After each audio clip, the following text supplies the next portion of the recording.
Whether dead or alive, I knew I was going home. Originally born in South Africa, grew up there, had a wonderful upbringing. I really loved it. It was really well balanced. I was a bit lost about what I wanted to do. South Africa was going through a very strange time. I've always had a passion for the army. So I really looked into it and I made a decision and I said to my parents, listen, I'm going to leave South Africa and I'm going to come over and join the British Army. We were actually I think down in Portsmouth on a training course when I was called aside and said that there's a vehicle that's going to pick me up. I've been selected or chosen to go to Afghanistan. We were summoned to do one of our very last operations actually.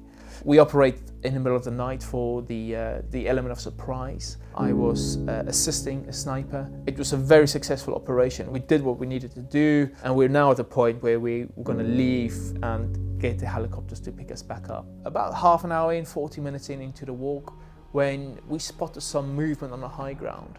It was made aware to us that it was a Taliban training ground that we didn't even know was in the area. So basically we stepped into the hornet's nest.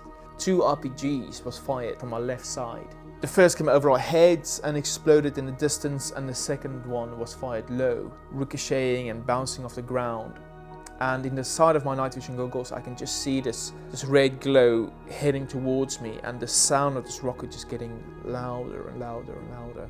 And with a split second's reaction, I basically kind of turned my back to the oncoming rocket and turned my head away. And that very second was when the rocket made impact. It blew me about 5-6 meters away from my original position.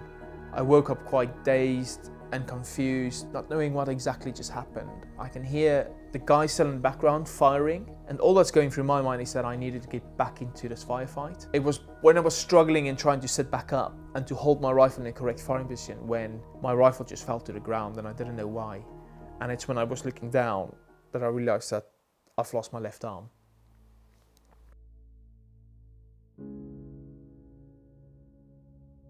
I basically knew I was going home. You know, whether I make it, whether dead or alive, I knew I was going home, and I kind of I relaxed, and as at that point I lost consciousness. I then woke up 7 days later out of an induced coma, back in the UK, back in Selly Oak. It was rather confusing because my last clear memory was being in Afghanistan in a firefight, and suddenly there's friends and family's faces around me. So it took a lot of convincing from the doctors and my friends to say, you're back in Birmingham, you're in the UK and you're safe.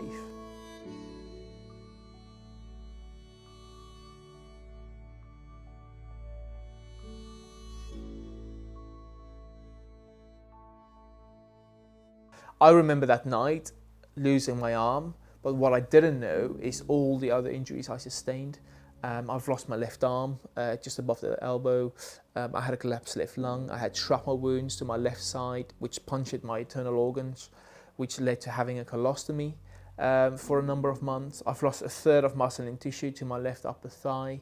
I fractured my knee, a fasciotomy on both sides of my left calf. So looking down on myself, it really sunk in that, wow, the injuries I sustained was a lot worse. Life is 10% what happens to you, but 90% how you respond to it. I basically have 2 options here. I can let this injury get me down and literally ruin my life, or I can work hard at it and we can see where it takes me and try and live an active and fulfilled life.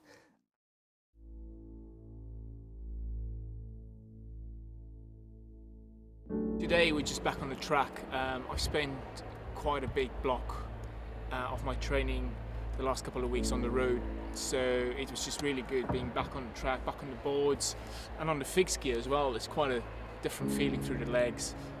We simulated a bit of a race scenario and just a bit of technical work as well, going up and down the track, getting used to how it feels again, and more preparation for the track for the season ahead.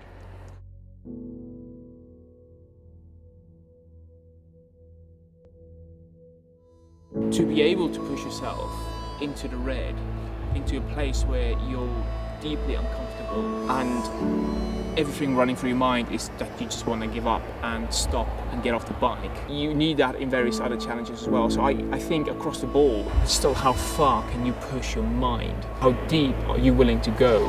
And how much suffering are you willing to take?